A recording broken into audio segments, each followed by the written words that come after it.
আসসালামু আলাইকুম সুপ্রিয় শিক্ষার্থীবৃন্দ, সকলকে স্বাগতম জানাচ্ছি আমাদের আজকের প্রশ্ন ব্যাংক মাস্টার ক্লাসে। আজকে আমরা পড়াশোনা করব অণুজীব চ্যাপ্টারের ম্যালেরিয়া পরজীবী অংশ নিয়ে। তোমাদের সাথে আছি আমি ডক্টর রেজওয়ান।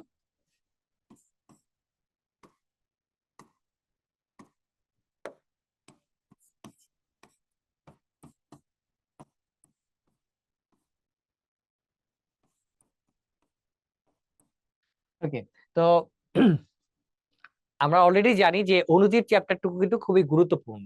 অণুজীব থেকে বিভিন্ন সময় ভর্তি পরীক্ষাতে মেডিকেল অ্যাডমিশন টেস্ট এবং ভার্সিটি অ্যাডমিশন টেস্টে নিয়মিত ভিত্তিতে প্রশ্ন চলে আসে।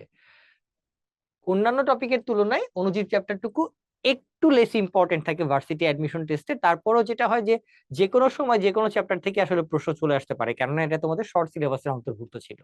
ওকে, তাহলে অণুজীব চ্যাপ্টারে আজকে যে আমাদের থার্ড পার্ট অর্থাৎ লেকচারের থার্ড যে অংশটুকু, এটা নিয়ে যখন আমরা আলোচনা করব, আমরা যেটা খেয়াল করে দেখবো সেটা হচ্ছে যে এখানে আমাদের টপিক কি কি আছে। আমরা আজকে পড়াশোনা করব শুধু ম্যালেরিয়া পরজীবী নিয়ে। ওকে, তাহলে ম্যালেরিয়া পরজীবীর ক্ষেত্রে আমাদের কি কি দেখতে হবে এখানে? ম্যালেরিয়া পরজীবীর ক্ষেত্রে আমাদের যেগুলো দেখে রাখতে হবে, দেখো আমরা যদি কোশ্চেন অ্যানালাইসিস করি তাহলে দেখবো যে প্রিভিয়াস ইয়ারে এখান থেকে রিটেনেও কোশ্চেন এসেছে এবং এমসিকিউ তে তো রেগুলার বেসিসেই প্রশ্ন আসে। তো চলো আমরা পড়াশোনা শুরু করে ফেলি। প্রথম যে প্রশ্নটুকু চলে আসে সেটা হচ্ছে যে ম্যালেরিয়া পরজীবী পড়তে গেলে পরজীবী কাকে বলে? পরজীবী কাকে বলে? পরজীবীর সংজ্ঞা হচ্ছে যে জীবন ধারণের জন্য পোষক দেহে বসবাস করবে, পোষক দেহ থেকে পুষ্টি সংগ্রহ করবে এবং বিনিময়ে পোষক দেহে রোগ সৃষ্টি করবে। অর্থাৎ তিনটা ক্রাইটেরিয়া যদি আমরা মনে মনে চিন্তা করি, একটা তার পোষক দেহ লাগবে, সেই দেহে সে বসবাস করবে, পুষ্টি সংগ্রহ করবে এবং বিনিময়ে অবশ্যই রোগ তৈরি করবে। এরকম যারা আছে তাদের সকলকে আমরা কি বলতে পারি? পরজীবী বলতে পারি। এই পরজীবী কি হয়, অর্থাৎ পরজীবীর জন্য আমাদের যেটা দরকার হয় তাহলে এটা পোষক দেহ লাগতে পারে, যে পোষকের মধ্যে সে কি করতে পারে, সংখ্যা বৃদ্ধি করতে পারে। ওকে, তো ম্যালেরিয়া জিনিসটুকু আসলে ম্যালেরিয়া নিয়ে অনেক অনেক কথাবার্তা আছে। অনেক প্রাচীন কাল থেকেই এই রোগটুকু ছিল এবং বিভিন্ন সময় যখন এটার কারণ জানা যায় নাই তখন মানুষের মধ্যে অনেক ভুল ধারণাও ছিল। তো ম্যালেরিয়া শব্দটুকু প্রথম আলোচনা করা হয়েছে ম্যাল এয়ার থেকে। বিজ্ঞানী টর্টি উনি ম্যালেরিয়াকে বলেছিলেন ম্যাল এয়ার অর্থাৎ দূষিত বাতাস। যে এই বাতাস থেকে কি হচ্ছে, যেখানে বাতাস দূষিত থাকে সেখান থেকে পরবর্তীতে বলা হইলো যে এখানে এটার কারণে কি হয়, এই দূষিত বাতাস সেবনের কারণে জ্বর হইতে পারে। অর্থাৎ ম্যালেরিয়া পরজীবী কিন্তু বেসিক্যালি কি করতেছে, এখানে জ্বর সৃষ্টি করে, জ্বর তৈরি করে। এই যে জ্বর তৈরি করতেছে ম্যালেরিয়া পরজীবী, সেই জ্বরটার ধরন কি ছিল, একটা নির্দিষ্ট সময় পর পর আসতো। দেখা গেল 48 ঘন্টা বা 72 ঘন্টা, মানে 2 দিন 3 দিন পর পর জ্বর আসে আবার জ্বর চলে যায়। তো এইরকম কারণ থেকে তারা এটাকে বললো যে অনুপম পর্যাবৃত্ত জ্বর।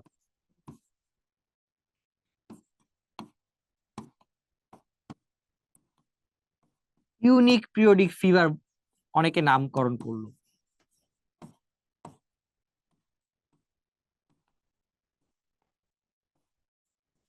এরপরে যেটা চিন্তা করা হইলো যে হচ্ছে যে জলাভূমিতে এই জ্বরটা বেশি পরিমাণে দেখা যায়, এই জন্য এটার আরেকটা নাম হচ্ছে জলা জ্বর, এটাকে মার্শ ফিভারও বলা হয়।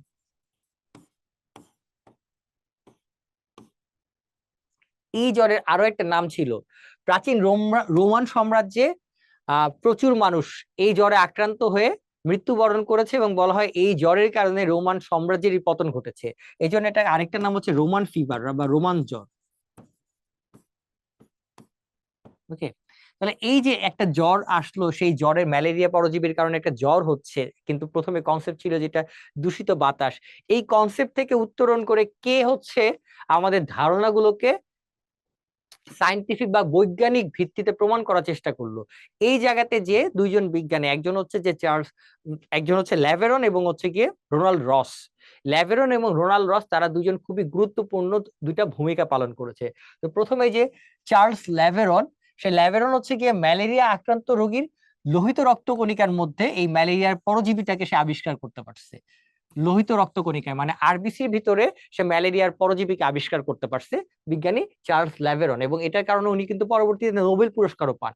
এবং আরেকজন স্যার রোনাল্ড রস, উনি যেটা আবিষ্কার করেন সেটা হচ্ছে যে উনি বলেন যে অ্যানোফিলিস গণভুক্ত যে মশকি আছে, এই মশকিরাই হচ্ছে গিয়ে এইটার বিস্তার ঘটায়, অর্থাৎ বাহক বহন করে বা বাহক হিসেবে কাজ করে অ্যানোফিলিস গণভুক্ত মশকি। তাহলে এই জায়গা থেকে আমরা আসলে দুইটা জিনিসের মানে আমাদের কনসেপ্ট ক্লিয়ার হতে পারে। একটা যেটা সেটা হচ্ছে যে ম্যালেরিয়া একটা জ্বর, যে জ্বরটা কি হয় একটা পরজীবী দ্বারা ঘটে। সেই পরজীবীটার নাম কি? সেই পরজীবীটার নাম হচ্ছে প্লাজমোডিয়াম। প্লাজমোডিয়াম গণভুক্ত পরজীবী। এই প্লাজমোডিয়ামের মধ্যে প্রায় 60টা প্রজাতি পাওয়া গেছে। 60টা প্রজাতি আছে যারা মেরুদণ্ডী প্রাণীদেরকে আক্রমণ করে। এর মধ্যে 4টা প্রজাতি মানুষের ক্ষেত্রে রোগ সৃষ্টি করে।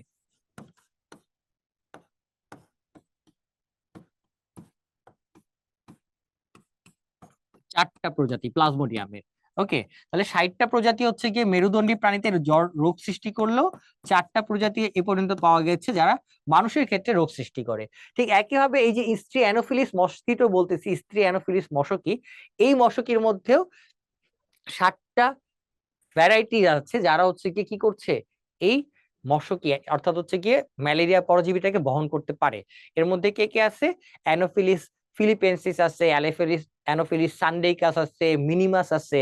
ওকে, এরকম কতগুলো আহ আমাদের প্রজাতি পাওয়া গিয়েছে যারা হচ্ছে যে কি করতে পারে, এই অ্যানোফিলিস গণভুক্ত মশকি যারা হচ্ছে যে এই রোগটা ছড়ায়। তাহলে প্রথমে আমরা খেয়াল করে আমাদের জানতে হবে যেটা যে যে 4টা প্রজাতি পাওয়া গেল যারা মানুষের রোগ সৃষ্টি করে, তারা কে কে, তাহলে তাদের নাম কি কি, এই জিনিসটুকু আমাদের জন্য খুবই গুরুত্বপূর্ণ, এটা আমাদের মাথায় থাকতে হবে। ওকে, তাহলে আমরা খেয়াল করে যদি দেখি কে কে আছে এটার মধ্যে, দেখো প্লাজমোডিয়াম, এই যে প্লাজমোডিয়াম গণভুক্ত ফ্যালসিপ্যারাম, ম্যালেরি, ভাইভ্যাক্স এবং ওভালি, এই যে 4টা পার্ট আছে এই 4টা আমাদের ভালো করে মনে রাখতে হবে। তাহলে কে কে আছে নাম দেখে আমরা খেয়াল করি। প্লাজমোডিয়াম ভাইভ্যাক্স, এখান থেকে আমরা পড়া যদি শুরু করি, প্লাজমোডিয়াম ভাইভ্যাক্স, এই প্লাজমোডিয়াম ভাইভ্যাক্স কি রোগ তৈরি করে? Benign tertian malaria.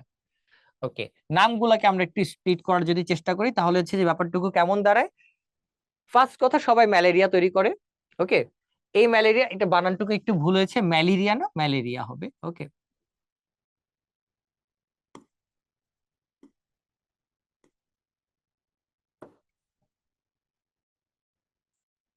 ওকে, এটা ম্যালেরিয়া হবে।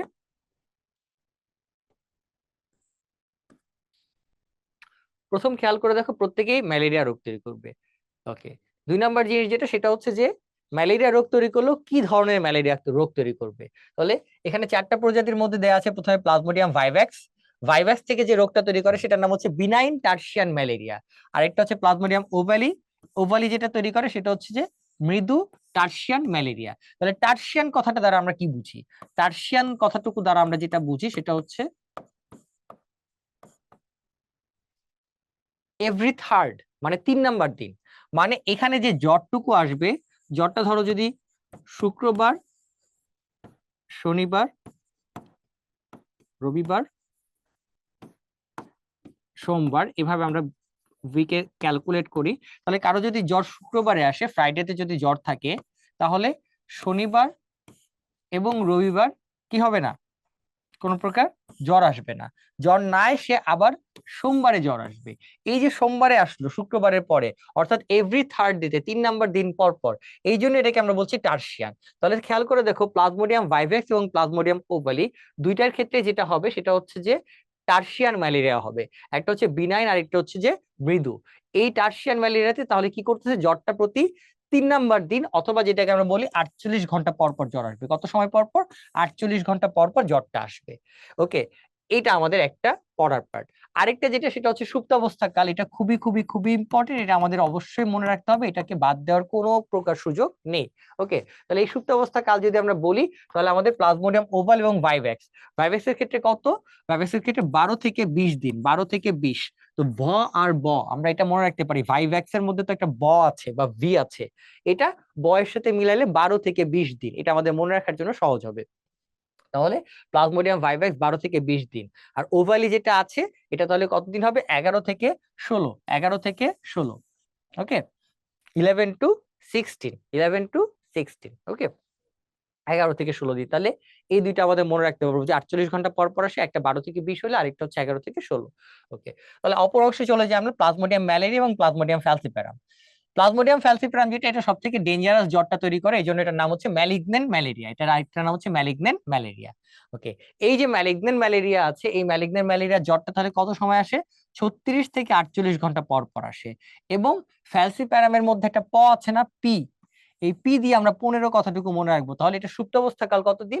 সুপ্তাবস্থা কাল হচ্ছে 8 থেকে 15 দিন, 8 থেকে 15 দিন। ওকে, এটা আমাদের মনে রাখতে হবে। তাহলে বাকি থাকে একটা, সেটা হচ্ছে যে প্লাজমোডিয়াম ম্যালেরি। এই ম্যালেরিয়ার ক্ষেত্রে দেখো সবকিছু বড় বড় বা বেশি বেশি। ফার্স্ট কথা, জ্বর কত সময় পর পর আসে? এতক্ষণ যা পড়ছো তার মধ্যে এটাই সব থেকে আলাদা, যেটা হচ্ছে যে 72 ঘন্টা পর পর জ্বর আসবে। এটা মনে রাখতে হবে। এটা সুপ্ত অবস্থাকালও সব থেকে বেশি, 18 থেকে 40 দিন। 18 থেকে 40 দিন সব থেকে বেশি লম্বা সময়, লং প্রলংড, তাই তো, ইনকিউবেশন পিরিয়ড 48। এতক্ষণ সব পড়ছো, শুধুমাত্র একটা 72 ঘন্টা, 18 থেকে 40 দিন পর পর। এবং এটা যে জ্বরটা তৈরি করবে, সেই জ্বরের নামটা একটু আলাদা, এটা হচ্ছে কোয়ার্টান ম্যালেরিয়া। তাহলে কোয়ার্টান কথা কেন বলছে? তার মানে এভরি ফোর্থ কোয়ার্টার বলি না, 1 কোয়ার্টার 1 কোয়ার্টার, তাই তো। তাহলে এই যে 1/4 তার মানে 4-এর সাথে রিলেটেড, তার মানে এভরি ফোর্থ ডেটে। তাহলে যদি আমরা ওইভাবে বলি যে শুক্র, শনি, রবি, সোম, মঙ্গল। তাহলে খেয়াল করো, শুক্রবারে যদি জ্বর আসে, শনিবারে জ্বর আসবে না, রবিবারে আসবে না, সোমবার আসবে না, মঙ্গলবারে যে আবার জ্বর আসবে। তাহলে এভরি ফোর্থ, চতুর্থ দিন, 4 দিন পর পর, অর্থাৎ চতুর্থ দিনে বা 72 ঘন্টা পর পর, 72 ঘন্টা পর পর জ্বরটা ফেরত আসবে, পর পর জ্বর আসবে। এই যে একটা জ্বরের প্যাটার্ন আসতেছে, এই প্যাটার্নটা আমাদের মনে রাখতে হবে। এখান থেকে প্রচুর ভর্তি পরীক্ষার প্রশ্ন আসে। সো এই বক্সটা আমাদের জন্য খুবই ইম্পর্টেন্ট, যে এই ম্যালেরিয়া পরজীবীগুলোর নাম, তাদের দ্বারা যে জ্বরটা সৃষ্টি হয়, সৃষ্ট জ্বরের প্রকৃতি, কত ঘন্টা পর পর আসে, এবং তাদের সুপ্ত অবস্থা কাল কত। এটা খুবই ইম্পর্টেন্ট। এটা 3 স্টার যুক্ত একটা বক্স, যেটা তোমাদের ভর্তি পরীক্ষার জন্য অবশ্যই অবশ্যই লাগবে। ওকে, তাহলে আমরা টার্সিয়ান দেখলাম, আরেকটা হচ্ছে আমরা কোয়ার্টান দেখলাম, কোয়ার্টান দেখলাম। ওকে, এই দুইটা পার্ট আমাদের মনে রাখতে হবে। আচ্ছা, এরপরে যেটা অংশ, সেটা হচ্ছে যে ম্যালেরিয়া পরজীবীর ক্ষেত্রে আমরা বলছিলাম যে ম্যালেরিয়া পরজীবীর ক্ষেত্রে আমাদের হচ্ছে যে কি লাগে, পোষক দেহ লাগে, তাই না? এটার ক্ষেত্রে আমাদের একটা পোষক দেহ লাগবে। তাহলে পোষক দেহ কি হবে? একটা হচ্ছে ইন্টারমিডিয়েট হোস্ট, আর একটা হচ্ছে ডেফিনিটিভ হোস্ট।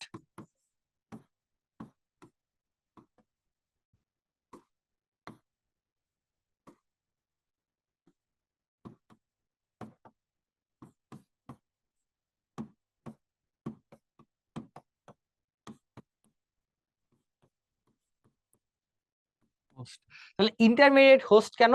মানুষকে বলা হচ্ছে মাধ্যমিক পোষক, মাধ্যমিক পোষক, তাই তো, মাধ্যমিক পোষক।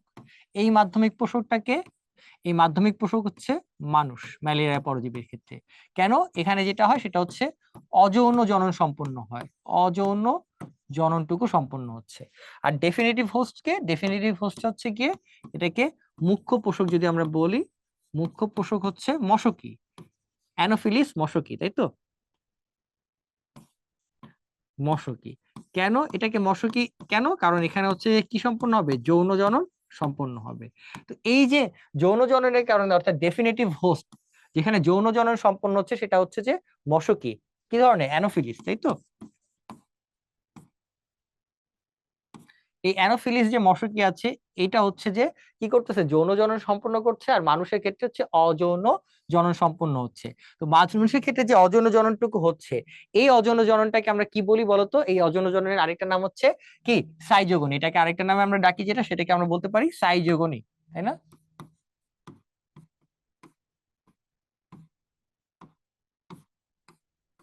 সাইজোগনি বলতে পারি। ওকে, তাহলে এই যে পোষক দেহ আমরা বললাম, পোষক দেহ লাগবে, তার হচ্ছে যে হোস্ট বা পোষক লাগছে, সেই দুই ধরনের পোষক আছে। সেই পোষকে যে লাইফ সাইকেলটুকু বা জীবন চক্র সম্পন্ন হচ্ছে, সেটা নিয়ে এখন আমরা আলোচনা করব। তাহলে জীবন চক্রে দেখো, মানব দেহে যেটা হয় সেটাকে আমরা বলতেছিলাম, মানব দেহে যেটা হয় সেটাকে হচ্ছে আমরা বলি সাইজোগনি। এই সাইজোগনিকে আমরা দুইটা পার্টে ভাগ করতে পেরেছি, একটা হচ্ছে হেপাটিক সাইজোগনি, আর একটা হচ্ছে এরিথ্রোসাইটিক সাইজোগনি। হেপাটিক মানে হচ্ছে যে এটা যকৃতে সম্পন্ন হবে, তাই তো, যকৃতে সম্পন্ন হচ্ছে, এই জন্য এটার নাম হচ্ছে হেপাটিক সাইজোগনি। এই সাইজোগনিকে আবার আমরা দুইটা পার্টে ভাগ করেছি, একটা হচ্ছে প্রি এরিথ্রোসাইটিক, আর একটা হচ্ছে এক্সো এরিথ্রোসাইটিক, এক্সো এরিথ্রোসাইটিক। ওকে, আর আরেকটা পার্ট যেটা, সেটা হচ্ছে এরিথ্রোসাইটিক সাইজোগনি। এরিথ্রোসাইটিক সাইজোগনি কোথায় হবে? আরবিসি বা লোহিত রক্তকণিকাতে যেটা হবে, সেটাকে বলছি আমরা এরিথ্রোসাইটিক সাইজোগনি। ওকে, আর মশকির দেহে দুইটা ঘটনা ঘটে, একটাকে আমরা বলি গ্যামিটোগনি, আরেকটাকে বলা হয় স্পোরোগনি। ওকে, গ্যামিটোগনি এবং স্পোরোগনি। তাহলে গ্যামিটোগনি অংশটুকু কি হয়? ক্রপের ভিতর ঘটে, মশকির যে ক্রপ আছে সেই ক্রপের ভিতরে ঘটে, আর এটা হচ্ছে যে ক্রপের বহিঃপ্রাচীরে ঘটে।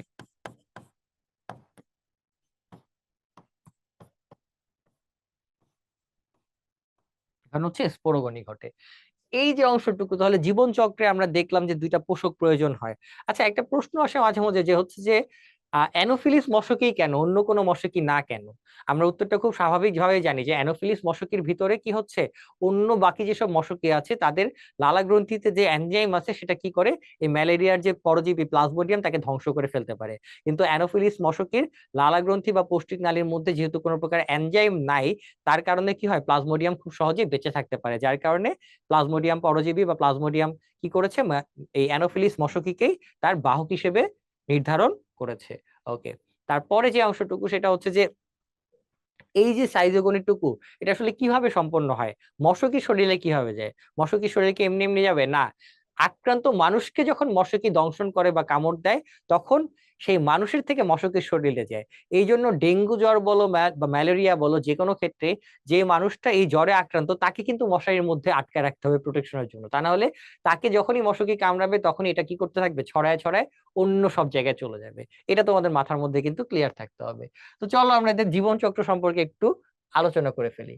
তাহলে দেখো, প্রথমে আমরা যেটা বলছিলাম সেটার নাম কি, হেপাটিক সাইজোগনি। তার মানে এইটা হচ্ছে গিয়ে অযৌন জনন প্রক্রিয়া। সাইজোগনি কেন শব্দটা আসছে বলতো? সাইজোগনি আসছে সাইজন শব্দ থেকে। এই শব্দটা তো আমাদের মাথায় মনে থাকা দরকার। সাইজন হচ্ছে একটা বহু নিউক্লিয়াস বিশিষ্ট দশা।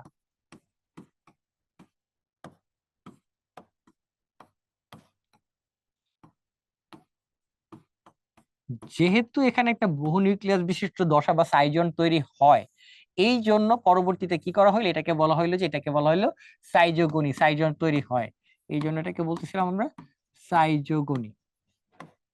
ওকে, এটা আমরা মনে রাখতে পারি। ওকে, আচ্ছা, এখন খেয়াল করে দেখো তাহলে, এই হেপাটিক সাইজোগনিকে আমরা কি করেছি, দুইটা ভাগে ভাগ করেছি, একটা প্রি, আরেকটা হচ্ছে কি, এক্সোইরেথ্রোসাইটিক। ওকে, তাহলে খেয়াল করে দেখো, প্রিরেথ্রোসাইটিকের সাথে এক্সোইরেথ্রোসাইটিক সাইজোগনি যদি আমরা ছবিটা খেয়াল করি, তাহলে আমাদের মোটামুটি হচ্ছে যে বাকি সবকিছু কিন্তু কভার হয়ে যাবে। দেখো ছবির মধ্যে কি হয়, এই যে দেখো একটা স্ট্রাকচার দেখা যাচ্ছে যেটার নাম বলেছে স্পোরোজয়েট। এই স্পোরোজয়েটটা কি ধরনের দেখতে, মাকু আকৃতির।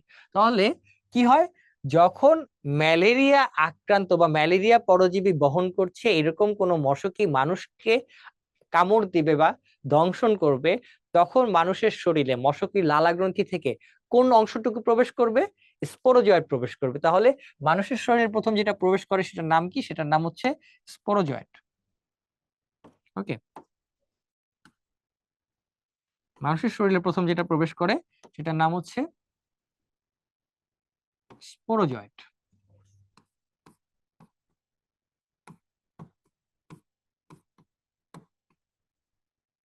যা কিরকম, মাকু আকৃতির। এই স্পোরোজয়েট কি করবে, মানব দেহে প্রবেশ করবে।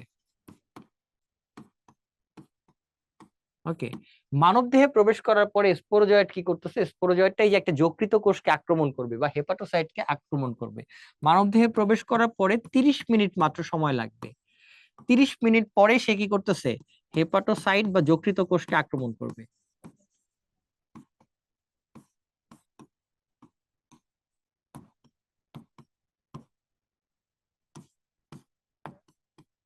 যকৃত কোষকে আক্রমণ করবে। তো যখনই সে যকৃত কোষে চলে যাচ্ছে আক্রমণ করতে, তখন খেয়াল করে দেখে এই যে যকৃত কোষ, এইটাকে পরবর্তীতে সে কি করলো, এর পরের ধাপ স্পোরোজয়েট হিসেবে প্রবেশ করার পরেই সে যেটা হয়ে যাবে সেটার নাম হচ্ছে কি, ক্রিপ্টোজয়েট। ক্রিপ্টোজয়েট হয়ে যাবে। ক্রিপ্টোজয়েটের সাথে স্পোরোজয়েটের পার্থক্য যেটা, সেটা হচ্ছে ক্রিপ্টোজয়েটে দেখো একটু খাদ্য গ্রহণ করে নাদুস নুদুস এবং একটা গোলাকার ধারণ করেছে, যেটাকে আমরা বলছি ক্রিপ্টোজয়েট। ক্রিপ্টোজয়েটের পরে এর পরবর্তী ধাপ যেটা করবে সেটা হচ্ছে ক্রিপ্টোজয়েটটা কোষ বিভাজন করবে, অর্থাৎ নিউক্লিয়ার বিভাজন হবে, যার ফলে বহু নিউক্লিয়াস বিশিষ্ট একটা স্ট্রাকচার তৈরি করবে যেটার নাম সাইজন। এই সাইজন্ট এর পরবর্তীতে কি করবে, সাইজন্টের চারপাশে নতুন করে কি হবে, সাইটোপ্লাজম জমা হচ্ছে। এই যে দেখো নিউক্লিয়াস, নিউক্লিয়াসের চারপাশে সাইটোপ্লাজম, যখনই সাইটোপ্লাজম চলে আসলো তখন সেটার নাম হচ্ছে ক্রিপ্টো মেরোজয়েট। তাহলে এই যে চারটা ধাপ, স্পোরোজয়েট, ক্রিপ্টোজয়েট, সাইজন্ট এবং ক্রিপ্টো মেরোজয়েট, ক্রিপ্টো মেরোজয়েট, এই 4টা ধাপ হওয়ার পরে ক্রিপ্টোমেরোজয়েড গুলো কি করে, যকৃত কোষকে ভেঙে বিদীর্ণ করে বাইরের দিকে চলে আসে। বাইরে চলে আসা পর্যন্ত এই যে এতটুকু ধাপ দেখলাম আমরা, এই অংশটুকু পর্যন্ত this is called pre erythrocytic schizogony. এটাকে বলা হয় pre erythrocytic schizogony. Pre erythrocytic মানে লোহিত রক্তগঙ্গায় প্রবেশের পূর্বের অংশ, তাই তো? তাহলে প্রি ইরাইথ্রোসাইটিক, এটাকে বলে প্রি ইরাইথ্রোসাইটিক। আচ্ছা, এই যে প্রি ইরাইথ্রোসাইটিক সাইজোগনি থেকে কি তৈরি হলো বলো? অনেকগুলো ক্রিপ্টোমেরোজয়েড।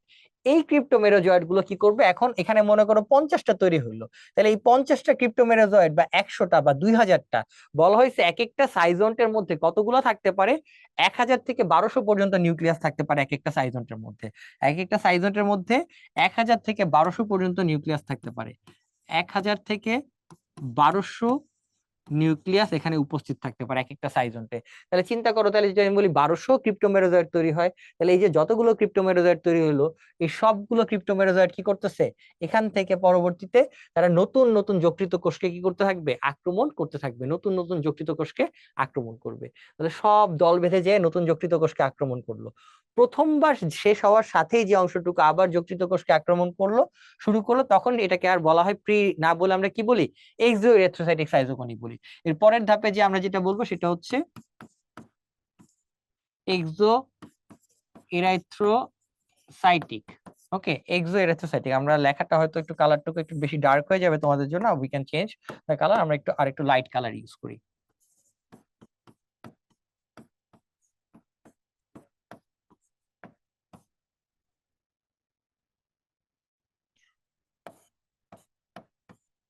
এই যে ধাপটুকু দেখবা, তাহলে এর পরের হাফ যেটা, এই অংশটুকু থেকে এই যে যকৃত কোষকে আবার নতুন করে ক্রিপ্টোমেরোজয়েড গুলো নতুন যকৃত কোষকে যেই আক্রমণ করলো, সাথে সাথে এটা এক্সোরেথ্রোসাইটিক সাইজোগনি তৈরি করলো।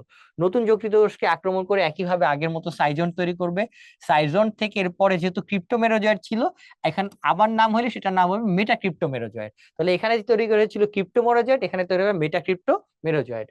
বাকি সবকিছু কিন্তু একই, সাইজন এই দুই জায়গাতেই থাকবে। তারপর মেটাক্রিপ্টোমেরোজয়েটের চারপাশে সাইটোপ্লাজম আসবে। আসার পরে কি হচ্ছে, এসে তারা যকৃত কোষকে ভেঙে বাইরে চলে যাচ্ছে। ভেঙে বাইরে চলে যাওয়ার পরে এখান থেকে কি করতেছে, তারা দুইটা স্ট্রাকচার তৈরি করতে পারে। এই দুইটা স্ট্রাকচার কি কি আছে খেয়াল করে দেখো, একটাকে আমরা বলছি মাইক্রো মেটাক্রিপ্টোমেরোজয়েড, আরেকটাকে বলছি ম্যাক্রো মেটাক্রিপ্টোমেরোজয়েড। মাইক্রো এবং ম্যাক্রো দুইটা ধাপে তৈরি করে ফেললো। তাহলে মাইক্রো আর ম্যাক্রোর মধ্যে পার্থক্য কি হবে বলতো? ম্যাক্রোটা তো আকারে বড়, এই ম্যাক্রোটা কি করতে থাকে, তারা নতুন করে যকৃত কোষকে আক্রমণ করতেই থাকে করতেই থাকে করতেই থাকে। আর মাইক্রোমেটাক্রিপ্টোমেরোজয়েড যেটা আছে, সেটা কোথায় চলে যাবে, তারা চলে যাবে আরবিসি কে আক্রমণ করতে, লোহিত রক্তকণিকাকে আক্রমণ করার জন্য মাইক্রোমেটাক্রিপ্টোমেরোজয়েড চলে যাবে। তাহলে এই যে আমরা ধাপটুকু দেখলাম, এই পুরো ধাপটুকুতে এই অংশটুকুই হচ্ছে যে আমাদের হেপাটিক সাইজোগনি। এটার নাম কি, হেপাটিক সাইজোগনি। এই হেপাটিক সাইজোগনি সম্পূর্ণ হতে আমাদের কতদিন সময় লাগে? আমাদের 4 দিন সময় লাগে। কতদিন সময় লাগে বলো? 4 দিন সময় লাগে। ওকে, তাহলে হেপাটিক সাইজোগনি সম্পূর্ণ হইতে আমাদের সময় লাগতেছে কতটুকু? টোটাল 4 দিন সময় লাগবে। 4 দিনের মধ্যে প্রি ইরাইথ্রোসাইটিক এবং এক্সোইরাইথ্রোসাইটিক সাইজোগনি সম্পন্ন করলো। করার পরে এই স্ট্রাকচারটুকু সে শেষ করে ফেলছে, এবং এখান থেকে আমার মাইক্রো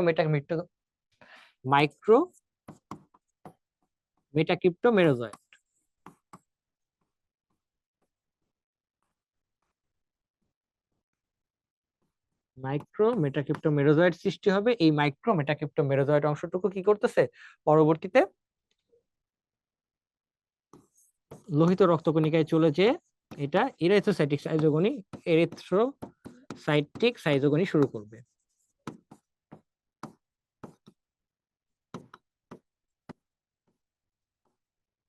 গণিতে অংশগ্রহণ করবে। ওকে, তাহলে খেয়াল করে দেখো, আমরা মোটামুটি একটা অংশ পড়লাম যেটা হচ্ছে হেপাটিক সাইজোগনি। তাহলে হেপাটিক সাইজোগনিতে বেসিক্যালি তোমার কি হইতে পারে, তোমাকে টাইম ফ্রেম গুলো জানতে হইতে পারে, যে হচ্ছে কি এখানে 30 মিনিটস এর পরে এটা হচ্ছে যে যকৃতে চলে আসবে, যকৃতে আসার পরে এখান থেকে হচ্ছে যে ক্রিপ্টোজয়েড, এবং ক্রিপ্টোজয়েড থেকে সাইজন্টের মধ্যে 1000 থেকে 1200 নিউক্লিয়াস থাকবে। তারপর এটা ক্রিপ্টোমেরোজয়েড হবে, এবং এরপরে এক্সোরেথ্রোসাইটিক সাইজোগনি সম্পন্ন করবে, এবং পুরো সাইকেলটুকু কমপ্লিট করতে অ্যারাউন্ড 4 ডেজ, 4 দিনের মতো সময় লাগতে পারে। ওকে, আচ্ছা, তারপরে এখন খেয়াল করে দেখো যেটা, সেটা হচ্ছে যে এই অংশটুকু শেষ হয়ে গেল, এর পরের অংশে আমরা কি প্রবেশ করব? এরপরে যেটা, সেটা হচ্ছে এই আরবিসি গুলো কাকে আক্রমণ করবে বলো? এই আরবিসি গুলো যে আক্রমণ করবে কোন অংশকে? এরা সব এই মাইক্রোমেটা মাইক্রোমেটাকিপ্টোমেরোজয়েট লোহিত রক্তকণিকা আক্রমণ করবে। যখনই লোহিত রক্তকণিকা আক্রমণ করবে তখন এটা কি তৈরি হয়ে যাবে বলো? ইরেথ্রোসাইটিক সাইটোকনি শুরু হয়ে যাবে। তাহলে আমরা এখন প্রবেশ করবো যেটা, সেটাকে বলে ইরেথ্রোসাইটিক সাইটোকনি। ইরেথ্রোসাইট মানেই তো কি? লোহিত রক্তকণিকা বা রেড ব্লাড সেল বা আরবিসি, যেটাই বলি আমরা মাইক্রো মেটাকিপ্টো মেরোজয়েট, যে অংশটুকু আমাদের এখানে আমরা তৈরি করে রেখেছিলাম। দেখো এই যে, তাহলে মাইক্রোমেটাকিপ্টো মেরোজয়েট গুলো যখনই লোহিত রক্তকণিকা, এটা একটা আরবিসি, এই আরবিসি কে আক্রমণ করে যখন আরবিসির ভিতরে প্রবেশ করলো, তখন কিন্তু তার নাম আর মাইক্রোমেটাকিপ্টো মেরোজয়েট না, তখন তার নাম হয়ে গেছে ট্রফোজয়েট। তখন তার নাম হয়ে গেছে কি? ট্রফোজয়েট। এই ট্রফোজয়েট কি করে? হিমোগ্লোবিনের ভাঙনের ফলে বা হিমোগ্লোবিন থেকে পুষ্টি সংগ্রহ করে আরবিসি কে ভেঙে ফেলে। তো আরবিসির ভিতরে আমরা জানি আরবিসির মধ্যে হিমোগ্লোবিন থাকে। হিমোগ্লোবিনের যে হিম, সেই হিমোগ্লোবিনকে ভক্ষণ করে। হিমোগ্লোবিন ভক্ষণ করতে করতে সে আস্তে আস্তে বড় হয়ে যায়। বড় হয়ে নাদুস নুদুস হয়ে যায়, তখন হচ্ছে যে তাকে আমরা বলতেছি কি? ট্রফোজয়েট, পুষ্টি সংগ্রহ করতেছে হিমোগ্লোবিন থেকে, পুষ্টি নিবে। আচ্ছা, বা আরবিসি থেকে পুষ্টি গ্রহণ করছে। করার পরে কি হচ্ছে? আস্তে আস্তে পুষ্টি গ্রহণ করতে করতে তার ভিতরে একটা খাদ্য গহ্বর তৈরি হয়ে যায়। যখন খাদ্য গহ্বর তৈরি হয়, সেই গহ্বরটা বড় হতে থাকে। যেই খাদ্য গহ্বর বড় হয়, তখন তার নিউক্লিয়াসটা একটা প্রান্তে সরে যায়, যার কারণে পুরো মাঝখানের অংশটুকু জুড়ে একটা গহ্বর তৈরি হয়। এটাকে একটা পাথর বসানো আংটির মতো মনে হয়। এই জন্য এই পাথর বসানো আংটির নাম হচ্ছে সিগনেট রিং। তাহলে খেয়াল করে দেখো, আমাদের ইরাইথ্রোসাইটিক সাইটোকনির ধাপগুলোর প্রথম ধাপ ট্রফোজয়েট, তারপরেই হচ্ছে সিগনেট রিং। এই সিগনেট রিং কিছু সময় পরে যে কি হয়, ট্রফোজয়েট এটা একটা ক্ষণস্থায়ী দশা। এই ক্ষণস্থায়ী দশা থেকে সিগনেট রিং হয়ে অল্প সময়ের মধ্যেই হঠাৎ করে দেখা যাবে কিছু ক্ষণপথ যুক্ত একটা অবস্থা তৈরি করে ফেলেছে, এবং গহ্বরটা কি হয়ে যাবে? বিলুপ্ত হয়ে যাবে। এই গহ্বরটা নাই, না থাকার কারণে এই যে ক্ষণপথ যুক্ত একটা স্ট্রাকচার তৈরি করে ফেলেছে, এটার নাম হচ্ছে অ্যামিবয়েড ট্রফোজয়েট। এটার নাম কি? Amoeboid trophozoite. ওকে, অর্থাৎ ট্রফোজয়েটের মধ্যে অ্যামিবার মতো ঘনপথ সৃষ্টি হয়েছে, তাই নাম হয়েছে অ্যামিবয়েড ট্রফোজয়েট। এই অ্যামিবয়েড ট্রফোজয়েটে কি হয়? অ্যামিবয়েড ট্রফোজয়েটে দুইটা ইম্পর্টেন্ট স্ট্রাকচার পাওয়া যায়। কি কি? তাহলে প্রথম আমরা বললাম ট্রফোজয়েট, ট্রফোজয়েটের পরে সিগনেট রিং, সিগনেট রিং এর পরে হচ্ছে অ্যামিবয়েড ট্রফোজয়েট,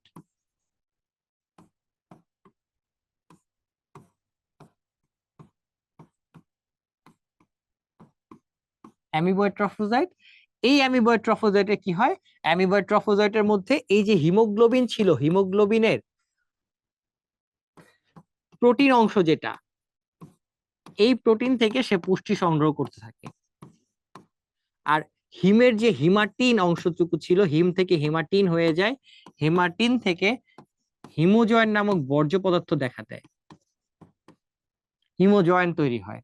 তার পাশাপাশি আরেকটা জিনিস তৈরি হবে হিমোজয়েনের পাশে, আরেকটা হচ্ছে সাফনার্স দানা।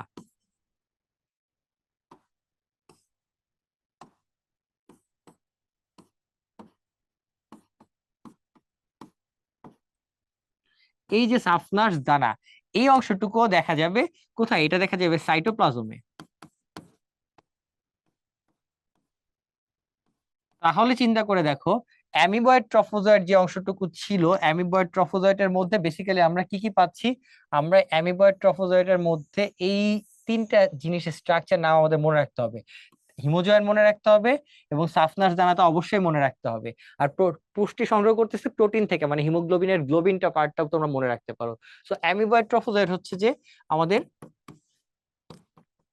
Third step. অ্যামিবয়েড ট্রফোজয়েটের পরে কি হচ্ছে? কিছু সময় পরে এই ঘনপথটা বিলুপ্ত হয়ে যে এটা কি করতেছে? একটা বহু নিউক্লিয়াস বিশিষ্ট অবস্থা তৈরি করতেছে, বহু নিউক্লিয়াস বিশিষ্ট অবস্থা তৈরি করে। যখন এই যে বহু নিউক্লিয়াস বিশিষ্ট অবস্থা তৈরি করতেছে, তখন খেয়াল করে দেখো এই জায়গাতে কি থাকতেছে? এই যে অনেকগুলা নিউক্লিয়াস, এখানে কতগুলো? 12 থেকে 14টা পর্যন্ত নিউক্লিয়াস তৈরি হতে পারে, 12 থেকে 14টা নিউক্লিয়াস তৈরি হতে পারে, 12 থেকে 14টা নিউক্লিয়াস।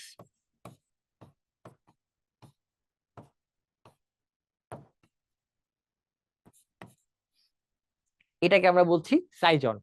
এই সাইজন্টের মধ্যে দেখো সেই হিমোজয়েন্ট নামক বর্জ্য পদার্থ দেখা যাচ্ছে, আর বাইরের দিকে কি দেখা যাচ্ছে, সাবমার্স দানা দেখা যাচ্ছে।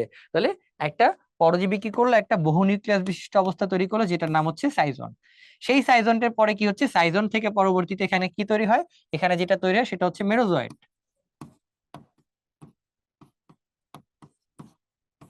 12 থেকে 18টা মেরোজয়েট সৃষ্টি হয়, যারা কি করে ফুলের পাপড়ির মতো, গোলাপের পাপড়ির মতো দুই স্তরে সজ্জিত হয়। ওকে, যখন হচ্ছে যে দুইটা স্তরে সাজানো থাকে তখন সেটাকে বলা হয় রোজেট দশা। মানে রোজেট দশার মধ্যে আসলে কি পাওয়া যায়, মেরোজয়েট থাকে। মেরোজয়েট গুলো দুইটা স্তরে যখন সজ্জিত হয়ে যায় তখন সেটাকে বলা হয় রোজেট, তখন সেটাকে বলা হয় রোজেট। এই রোজেটের পরবর্তীতে কি হয়, রোজেট থেকে এই যে দেখো পরবর্তীতে মেরোজয়েট, এই মেরোজয়েট গুলো আরবিসি কে ভেঙে বাইরের দিকে চলে যাবে। যখন আরবিসি কে লাইসিস করবে, মানে আরবিসির ভাঙন হবে, তখন মেরোজয়েট গুলো বাইরে চলে আসছে। এই মেরোজয়েট গুলো বারবার আবার নতুন করে কি করতে থাকবে, লোহিত রক্তকণিকাকে আক্রমণ করতে থাকবে, করতেই থাকবে, অর্থাৎ সাইকেলটা কন্টিনিউ হতে থাকবে। এর ফাঁকে ফাঁকে কিছু অংশ তারা মেরোজয়েট থেকে এই সাইকেলটুকু কমপ্লিট না করে তারা কি তৈরি করবে, গ্যামেটোসাইট তৈরি করবে। তারা গ্যামেটোসাইট তৈরি করবে। কি ধরনের গ্যামেটোসাইট, একটাকে বলতেছি মাইক্রো গ্যামেটোসাইট, আরেকটাকে বলতেছি ম্যাক্রো গ্যামেটোসাইট। ওকে, তাহলে আমরা বলতে পারি ধাপগুলোর নাম যদি তোমাকে আমি বলি, তাহলে হচ্ছে যে অ্যামিবয়েড, ট্রফোজয়েড, তারপরে হচ্ছে গিয়ে সাইজন্ট, তারপর হচ্ছে মেরোজয়েট, এরপরে হচ্ছে গ্যামেটোসাইট। এই অংশগুলোই বেসিক্যালি আমাদের এই ধাপে তৈরি হয়, তাই তো?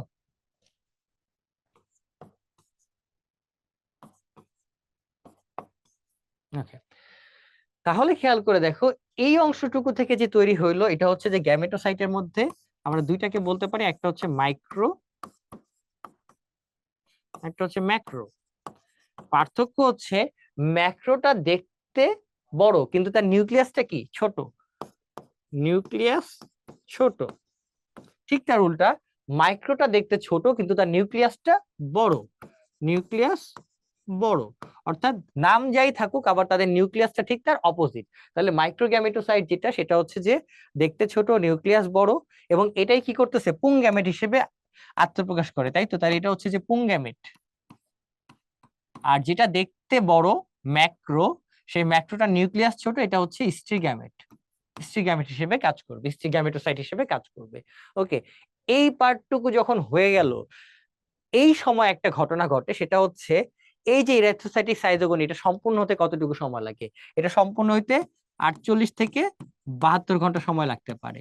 এই যে 48 থেকে 72 ঘন্টা সময়ের কথা বললাম, এই সময় পর পরই কিন্তু ইরেথ্রোসাইটিক সাইজোগনিতে দেখবা ম্যালেরিয়াতে জ্বর আসে। এই যে তোমরা প্রায় বলো যে ম্যালেরিয়া 48 ঘন্টা পর বা 72 ঘন্টা পর পর জ্বর আসে। কেন 48 বা 72 ঘন্টা পরে জ্বর আসে? কারণ এরিথ্রোসাইটিক সাইজোগনি সম্পন্ন হতে যতটুকু সময় লাগে অতটুকু সময় পর পরই জ্বর আসবে, অন্য সময় জ্বর আসবে না। এতটুকু ক্লিয়ার? তাহলে চিন্তা করো 48 ঘন্টা পর পর জ্বর আসতেছে কেন? কারণ এই সাইকেলটুকু সম্পূর্ণ হতে 48 ঘন্টা লাগছে। 48 ঘন্টা পরে লোহিত রক্তকণা ধ্বংস করে মেরোজয়েট গুলো যখনই বাইরে চলে আসবে, মানে রক্তের মধ্যে, আরবিসির ভিতরে তো কোষে, ধরো চোর বাড়ির মধ্যে লুকায় আছে, চোর বাসার মধ্যে লুকায় থাকলে তো পুলিশ তাকে সহজে খুঁজে পাবে না, যেই বাইরে চুরি করতে বের হবে তখনই তাকে ধরে ফেলবে। ব্যাপারটুকু অনেকটা এরকম, এরা লোহিত রক্তকণিকার ভিতরে বা যকৃতের ভিতরে যতক্ষণ লুকায় ছিল ততক্ষণ পর্যন্ত শ্বেত রক্তকণিকা ওদেরকে খুঁজে পায় নাই। যেই আরবিসি ভেঙে বাইরে চলে আসছে তখন ডাব্লিউবিসি গুলো এদেরকে টের পাইছে। যখনই শ্বেত রক্তকণিকা এদেরকে খুঁজে বের করতে পারবে তখন শ্বেত রক্তকণিকা কি ক্ষরণ করবে, পাইরোজেন। শ্বেত রক্তকণিকা পাইরোজেন ক্ষরণ করার কারণে কি হবে, পাইরেক্সিয়া বা জ্বর সৃষ্টি হবে। শ্বেত রক্তকণিকা তাদেরকে যখনই আক্রমণ করে ফেললো, জ্বর হইলো, তারপর লোহিত রক্তকণিকার মধ্যে তারা আবার সবাই পালায় যাবে। যেমন হচ্ছে গিয়ে পুলিশ কি করে, অপরাধীকে যখন ধাওয়া করে তখন তারা দৌড়াতে দৌড়াতে কি করে, আবার পালায় যায় না? পালায় যেয়ে আবার নতুন কোনো জায়গায় লুকায় পড়ে। ঠিক একই রকম ম্যালেরিয়া পরজীবী গুলো নতুন আরবিসির মধ্যে ঢুকে চলে যাবে এবং রক্তের মধ্যে আর পাওয়া যাবে না। তাহলে রক্তের মধ্যে পাওয়া না গেলে ওই সময় আবার জ্বর চলে যাবে। এই জন্য একটা নির্দিষ্ট সময় পর পর জ্বর আসে, জ্বর চলে যায়, জ্বর আসে, জ্বর চলে যায়। এই জিনিসটুকু এখানে ঘটে। তাহলে খেয়াল করে দেখো, তোমাকে পরীক্ষায় যদি হচ্ছে গিয়ে কখনো বলে যে হেপাটিক সাইজোগনি আর হেপাটিক আর এরিথ্রোসাইটিক সাইজোগনির মধ্যে, এই এরিথ্রোসাইটিক সাইজোগনিতে কি হবে, জ্বর আসে। কেন জ্বর আসে বলতো? 48 থেকে 72 ঘন্টা পর পর, 48 বা 72 ঘন্টা পর পর এই যে জ্বর আসতেছে, এই জ্বরের কারণ কি বলো? আরবিসি ভাঙন ঘটবে। আরবিসি ভাঙন ঘটলে কি হবে? যে মেরোজয়েট গুলো ছিল, মেরোজয়েট এবং ডাব্লিউবিসি থেকে কি আসবে? পাইরোজেন। ডাব্লিউবিসি থেকে পাইরোজেন, এই পাইরোজেনের কারণে কি হবে? জ্বর সৃষ্টি হবে। জানো জ্বরের আরেকটা নাম কি? জ্বর মানে হচ্ছে কি ফিভার, জ্বরের ইংরেজি, তাই তো? এই ফিভারের আরেকটা টার্ম হচ্ছে পাইরেক্সিয়া। তার মানে পাইরোজেনের কারণে পাইরেক্সিয়া আসবে। কিন্তু হেপাটিক সাইজোগনিতে কিন্তু কখনোই কি হবে না, এটা যকৃতের মধ্যে সম্পন্ন হবে। এবং জ্বর আসবে কখনো না, জ্বর আসবে না, এটা হচ্ছে মেইন ব্যাপার। তাহলে এই যে সাইজোগনিটুকু আমরা যেটা বললাম, এই সাইজোগনি সম্পন্ন হতে 7 থেকে 10 দিন সময় লাগতে পারে। টোটাল সাইজোগনি সম্পন্ন হতে কি লাগে? 7 থেকে 10 দিন সময় লাগবে। ওকে, তাহলে এই যে সাইজোগনি আমরা পুরো জিনিসটুকুকে একটা কি পুরো ফ্লো চার্টের মধ্যে দেখানোর চেষ্টা করেছি। খেয়াল করে দেখো, যদি পুরো ফ্লো চার্ট আমরা ফলো করি তাহলে যেটা যেটা হচ্ছে, যকৃতের মধ্যে প্রবেশ করতেছে স্পোরোজয়েট, যেটা মাকু আকৃতির ছিল। এরপরে এটা পুষ্টি সংগ্রহ করে ক্রিপ্টোজয়েট হবে। ক্রিপ্টোজয়েটের পরে বহু নিউক্লিয়াস বিশিষ্ট অবস্থা যেটা হবে সেটা হচ্ছে যে 1000 থেকে 1200 নিউক্লিয়াস বিশিষ্ট একটা অবস্থা তৈরি করবে, যেটাকে আমরা বলছি সাইজন। সাইজনটা পরবর্তীতে কি করবে? ক্রিপ্টো মেরোজয়েটে পরিণত হবে, এটা যে যকৃতে সাইনোসয়েডে অবস্থান করে। এটাকে আমরা বলছি প্রি ইরিথ্রোসাইটিক সাইজোগনি। এই প্রি ইরিথ্রোসাইটিক সাইজোগনি পরবর্তীতে কি করতেছে, এখান থেকে এই যে ক্রিপ্টোমেরোজয়েট তারা নতুন যকৃত কোষকে আক্রমণ করবে। একই রকম এখানে সাইজন হবে, মেটাক্রিপ্টোমেরোজয়েট হবে। মেটাক্রিপ্টোমেরোজয়েট থেকে আমরা বলছি দুই প্রকারের হইতে পারে, একটা হচ্ছে যে ম্যাক্রো মেটাক্রিপ্টোমেরোজয়েট, যারা নতুন করে এই যকৃত কোষকে আক্রমণ করে সাইকেলটা কন্টিনিউ করতে থাকবে, এই সাইকেল কন্টিনিউ হতে থাকবে। আরেকটা হচ্ছে মাইক্রো মেটাক্রিপ্টোমেরোজয়েট, যারা কি করবে? লোহিত রক্তকণিকাকে আক্রমণ করবে এবং ইরাইথ্রোসাইটিক সাইজোগনি সম্পন্ন করবে। এই ইরাইথ্রোসাইটিক সাইজোগনি শুরু হয় ট্রফোজয়েট, তারপর সিগনেট রিং, 8 ঘন্টা পরে যে এটা অ্যামিবয়েড ট্রফোজয়েট হবে। এই অ্যামিবয়েড ট্রফোজয়েটের মধ্যে হিমোজয়েন থাকবে এবং বহু নিউক্লিয়াস বিশিষ্ট একটা সাইজন তৈরি করবে, যেখানে নিউক্লিয়াসের সংখ্যা থাকে 12 থেকে 14টা। ওখানে আমরা দেখছিলাম যে 1000 থেকে 1200, কিন্তু এখানে থাকে 12 থেকে 14টা। 45 ঘন্টা পরে যে এটা কি করতেছে? মেরোজয়েট তৈরি করে, যেখানে মেরোজয়েট থেকে 12 থেকে 18টা। এই মেরোজয়েটটা পরবর্তীতে কি করে? একটা রোজেট আকৃতি ফর্মেশন করে, গোলাপ ফুলের পাপড়ির মতো রোজেট তৈরি করবে। আর এখান থেকে কি হয়? গ্যামেটোসাইট সৃষ্টি হতে পারে। এই গ্যামেটোসাইট দুইটা হইতে পারে, মাইক্রো এবং ম্যাক্রো। এবং এই এরিথ্রোসাইটিক সাইটোগনি সম্পন্ন হতে কত লাগে? 48 ঘন্টা বা 72 ঘন্টা। আমরা যদি এটাকে চিন্তা করি, এটা একটা প্লাজমোডিয়াম ভাইভ্যাক্স এর লাইফ সাইকেল, তাহলে প্লাজমোডিয়াম ভাইভ্যাক্স এর ক্ষেত্রে এরিথ্রোসাইটিক সাইটোগনি সম্পন্ন হতে সময় লাগে 48 ঘন্টা। এই জন্য প্লাজমোডিয়াম ভাইভ্যাক্স এর ক্ষেত্রে 48 ঘন্টা পরে জ্বর আসে, যেটাকে আমরা কি বলতে পারি? Benign tertian malaria. Benign tertian malaria. Okay, so this is all about schizogony. Schizogony সম্পর্কে আমরা কি করলাম? আমাদের ধারণা ক্লিয়ার করলাম। আচ্ছা, তাহলে পরীক্ষায় তোমাকে একটা রিটেন কোশ্চেন দিতে পারে। একটা হচ্ছে যে রিটেন কোশ্চেন তোমাকে এরিথ্রোসাইটিক সাইটোগনির ধাপগুলো দিতে পারে, তোমাকে চিত্র অঙ্কন করতে বলতে পারে, অথবা কোন একটা ছবি দেয়া থাকতে পারে, সেই ছবি দেখে তোমাকে আইডেন্টিফাই করতে বলতে পারে এবং পরবর্তী ধাপগুলো নিয়ে আলোচনা করতে বলতে পারে। তোমাকে পরীক্ষায় কোশ্চেন করতে পারে জ্বরটা কেন আসতেছে সেটা ব্যাখ্যা করতে বলতে পারে। আর কি হইতে পারে? পার্থক্য আসতে পারে হেপাটিক এবং এরিথ্রোসাইটিক সাইটোগনি। তাহলে আমরা জানি একটা যকৃত হবে, একটা আরবিসি হবে। মধ্যবর্তী ধাপসমূহ, ধাপগুলোর নাম অলরেডি আমরা আলোচনা করে ফেলেছি, ধাপগুলো আমাদের মনে রাখতে হবে। এটা এমসিকিউতে খুব ফ্রিকোয়েন্টলি আসে ধাপগুলো। সো এই ধাপগুলো মনে রাখতে হবে, এগুলো বারবার চলে আসে। একটা জিনিস দুই সব জায়গাতেই কমন, সেটা হচ্ছে সাইজন। সাইজন জিনিসটুকু কি হয়? সাইজনটুকু কিন্তু পুরো সাইজোগনি সবগুলো ধাপেই পাওয়া যায়। আচ্ছা, যেটা যেটা ইম্পর্টেন্ট, হিমোজয়েন, এটা এরিথ্রোসাইটিক সাইজোগনিতে সৃষ্টি হয়। ওকে, পোষক দেহের প্রতিক্রিয়াতে এখানে কখনোই জ্বর হয় না, এবং অলওয়েজ কি হবে? কাঁপুনি সহ জ্বর আসবে কোন ধাপে? এরিথ্রোসাইটিক সাইটোগনি। এটা খুবই ইম্পর্টেন্ট।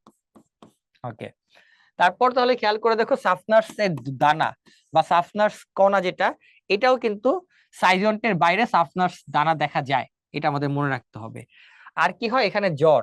জ্বর আমরা জানি, এটা অলরেডি আলোচনা করেছি, কাঁপুনি সহ জ্বর এই ধাপেই হবে। তাহলে এই পার্থক্যগুলো মনে রাখতে হবে। আর এই সাফনার্স দানা যেটা, এটাকে কি করা হয়? আইসিটি ফর ম্যালেরিয়া একটা টেস্ট আছে, আইসিটি পরীক্ষা দ্বারা এটাকে শনাক্ত করা যায়।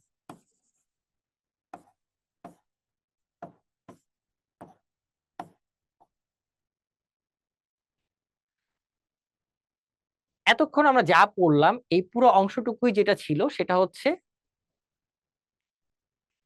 হেপাটিক সাইজোগনি এবং ইরাইথ্রোসাইটিক সাইজোগনি, অর্থাৎ মানুষের দেহে যে অযৌন জনন প্রক্রিয়া সম্পন্ন হয়। এখন আমরা মশকির দেহে যে যৌন জনন প্রক্রিয়া সম্পন্ন হয় সেটা নিয়ে একটু আলোচনা করব।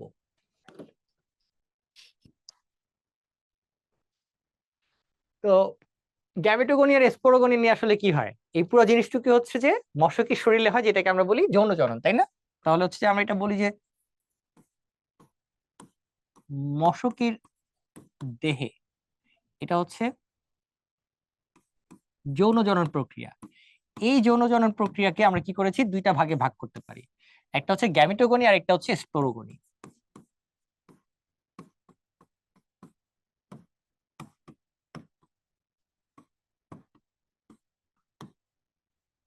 সহজ কনসেপ্ট হচ্ছে যে গ্যামেটোগনি মানে গ্যামেট তৈরি করতে হবে, এটা হচ্ছে প্রথম কথা।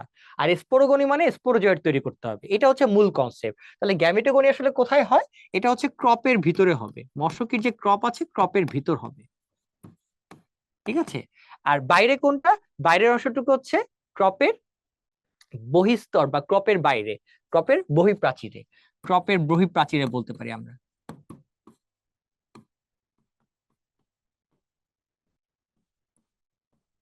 ক্রপের বহিঃপ্রাচীরে, তাহলে খেয়াল করে দেখো ক্রপের বহিঃপ্রাচীরে আর হচ্ছে যে অন্তঃপ্রাচীরে যে অংশটুকু ছিল, ক্রপের বহিঃপ্রাচীর এবং অন্তঃপ্রাচীরে গ্যামেটোগনি এবং স্পোরোগনি এই অংশটুকু, এটা দিয়ে যদি আমরা যখন আলোচনা করব তখন যে কথাটুকু তোমার মাথায় থাকতে হবে যে আসলে কি কি ঘটনা ঘটছে। তাইলে ক্রপের ভিতর এই যে ছবিটা দেখতেছো এটা পুরোটুকুই কিন্তু হচ্ছে যে এই যে গোল অংশটুকু দেখছে এটা ক্রপের ভিতরের অংশ, অর্থাৎ পাকস্থলীয় মনে মনে চিন্তা করতে পারো। সেই ক্রপের ভিতরে কি কি ঘটনা ঘটে, কি হয় আসলে, এই অংশটুকু এই যে গ্যামেটোসাইট কিভাবে মশকের শরীরে আসবে। ওই যে একটু আগে তোমরা যে গ্যামেটোসাইট তৈরি করছো ইরাইথ্রোসাইটিক সাইজোগনিতে, সেই গ্যামেটোসাইট কতদিন বেঁচে থাকে জানো? 7 দিন। প্লাজমোডিয়াম ভাইভ্যাক্স এর ক্ষেত্রে 7 দিন পর্যন্ত বেঁচে থাকে। মানে তোমার শরীরে ইরাথ্রোসাইটিক সাইজোগনি হওয়ার পরে যে গ্যামেটোসাইট তৈরি হয়েছে সেই গ্যামেটোসাইট 7 দিন বেঁচে থাকবে। এই সময়ের মধ্যে যদি কোনো মশকি এসে তোমাকে দংশন করে বা কামড় দেয় তাহলে সেই গ্যামেটোসাইট মশকির শরীরে যাবে এবং যৌন জননক্রিয়া সম্পূর্ণ হবে বা শুরু হবে। আর যদি না হয় তাহলে গ্যামেটোসাইট গুলো নষ্ট হয়ে যাবে। তো পুং গ্যামেটোসাইট এবং স্ত্রী গ্যামেটোসাইট এই দুটো অংশ কি করছে, মশকি ধরো কামড় দিল, কামড় দেওয়ার সাথে সাথে কি ঘটনা ঘটবে বলো? এই যে অংশটুকু আসছে এই অংশটুকু দিয়ে কি করলো তারা, দংশন করলো, দংশন করার ফলে কোনটা ঢুকবে, মাইক্রো এবং ম্যাক্রো গ্যামেটোসাইট। তাহলে ছবি যদি আমরা খেয়াল করে দেখি, এই যে মাইক্রো এবং ম্যাক্রো গ্যামেটোসাইট, মাইক্রো এবং ম্যাক্রো গ্যামেটোসাইট এখানে দেয়া আছে। তাহলে দেখো এটা মাইক্রো, এই যে এটা, এই অংশটুকু পুরুষ। এই পুরুষটা কি হয় মাইক্রো গ্যামেটোসাইট যেটা, তাহলে গ্যামেটোজেনেসিসে দুইটা হয় আসলে, একটা হচ্ছে স্পারমাটোজেনেসিস আর একটা হচ্ছে ওজেনেসিস। ফার্স্টে গ্যামেট তৈরি,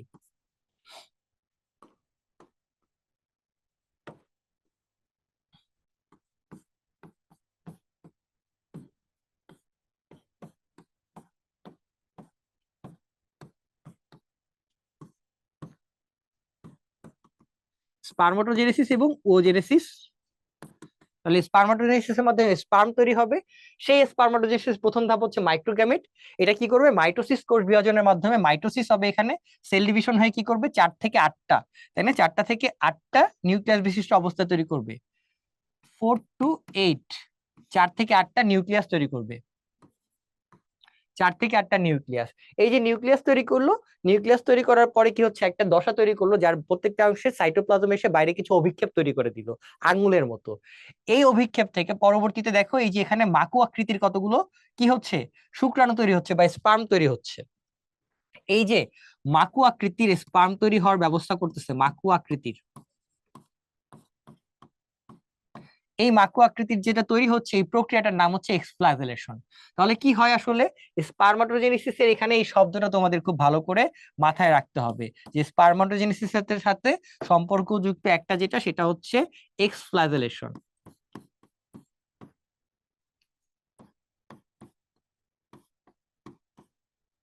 এক্সফ্লাজেলেশন, ওকে। এক্সফ্লাজেলেশন প্রক্রিয়ার মাধ্যমে কি হচ্ছে, এখানে মাকু আকৃতির শুক্রাণু তৈরি হচ্ছে। ঠিক একইভাবে ম্যাক্রোগ্যামেটোসাইট যেটা ছিল, এই যে ম্যাক্রোগ্যামেটোসাইট, এটা বড় ম্যাক্রোগ্যামেটোসাইট। এই ম্যাক্রোগ্যামেটোসাইট কি হয়, মাইটোসিস কোষ বিভাজনের মাধ্যমে দুইটা কোষ তৈরি করে, একটা হচ্ছে যে ম্যাক্রোগ্যামিট, আরেকটা হচ্ছে পোলার বডি। পোলার বডিটা তো ঠিকই আমরা জানি নষ্ট হয়ে যাবে, তাহলে ম্যাক্রোগ্যামেট যেটা ছিল, এই ম্যাক্রোগ্যামেট পরবর্তীতে কি করে, একটা দেখো নিউক্লিয়াসের মাঝখানে ছাড়াও সাইড দিয়ে একটা কোণের মতো তৈরি করতেছে, যেটাকে আমরা বলি নিষেক কোণ। যেটাকে আমরা কি বলবো, নিষেক কোণ। খেয়াল করে দেখো এখানে নিষেক কোণ তৈরি হচ্ছে, যে নিষেক কোণ। এই নিষেক কোণের সাথে এই যে মাকু আকৃতির যেটা পুং গ্যামেট বা শুক্রাণু তৈরি করলা, সেই শুক্রাণুটা কি করবে, এই মাইক্রো গ্যামেটের সাথে মিলন হবে। তাহলে কি হয়, এই জায়গাটুকুতে নিষেক কোণ তৈরি করলো, এই নিষেক কোণের এখানে মাকু আকৃতির শুক্রাণু এসে জাইগোট তৈরি হবে, অর্থাৎ এখানে ফার্টিলাইজেশন বা নিষেক প্রক্রিয়া সম্পন্ন হয়। তাহলে নিষেক হলে এখানে কি হবে, জাইগোট হবে। তাহলে গ্যামেট সৃষ্টি হচ্ছে, তারপরের স্টেপ যেটা, সেটা হচ্ছে জাইগোট বা নিষেক। নিষেক ক্রিয়ার মাধ্যমে কি হবে, জাইগোট তৈরি হবে। জাইগোট তৈরি হবে। জাইগোট গুলা কেমন বলো, জাইগোটটা হচ্ছে ডিপ্লয়েড। সেই জাইগোটটা 12 থেকে 14 ঘন্টা পরে, 12 থেকে 14 ঘন্টা পরে, 12 to 14 hours পরে, 12 থেকে 14 ঘন্টা পরে সেটা কি হয়ে যায়, এটা উওকিনেটে পরিণত হয়ে যায়। এই উওকিনেটটা কিন্তু সচল, সচল একটা স্ট্রাকচার, যেটার নাম হচ্ছে উওকিনেট, লম্বাকৃতি। এই যে দেখো এটা, এটা হচ্ছে সেই উওকিনেট। 12 থেকে 14 ঘন্টা পরে একটা সচল জাইগোট হয়ে গেল, সচল জাইগোটটার নাম হচ্ছে তখন উওকিনেট। তাহলে প্রথমে জাইগোট তৈরি করলো, তারপরে যেটা করবে সেটা হচ্ছে উওকিনেট তৈরি করবে। উওকিনেটটাও কিন্তু ডিপ্লয়েড, এটাও ডিপ্লয়েড, খালি পার্থক্য হচ্ছে এটা সচল, এটা সচল চলাচল করতে পারে। এই সচল উওকিনেট কি করতেছে,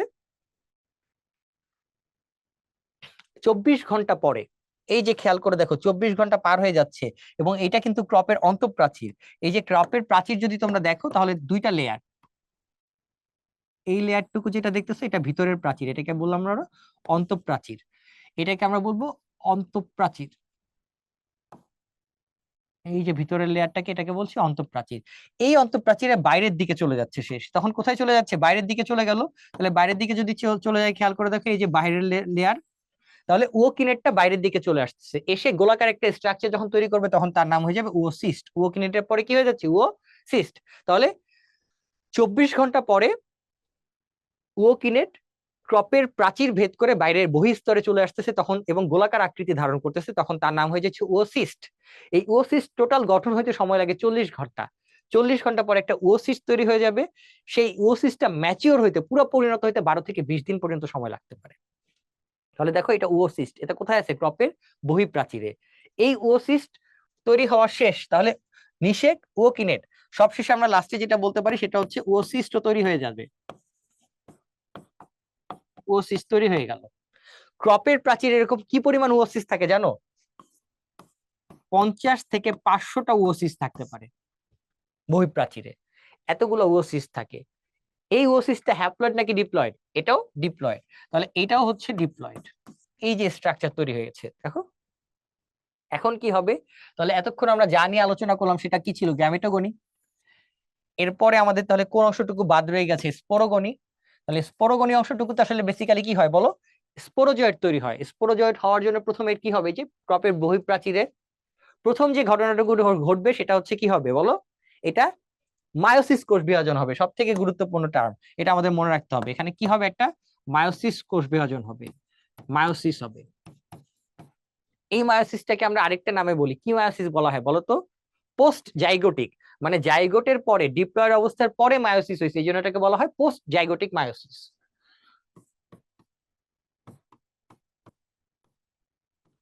তাহলে পোস্ট জাইগোটিক মায়োসিস হওয়ার পরে কি হচ্ছে, ডিপ্লয়েড দশা থেকে এটা হ্যাপ্লয়েড দশায় চলে যাবে। দেখো এই যে গোলাকার কতগুলো কোষ তৈরি হয়েছে, যেগুলো সব হ্যাপ্লয়েড।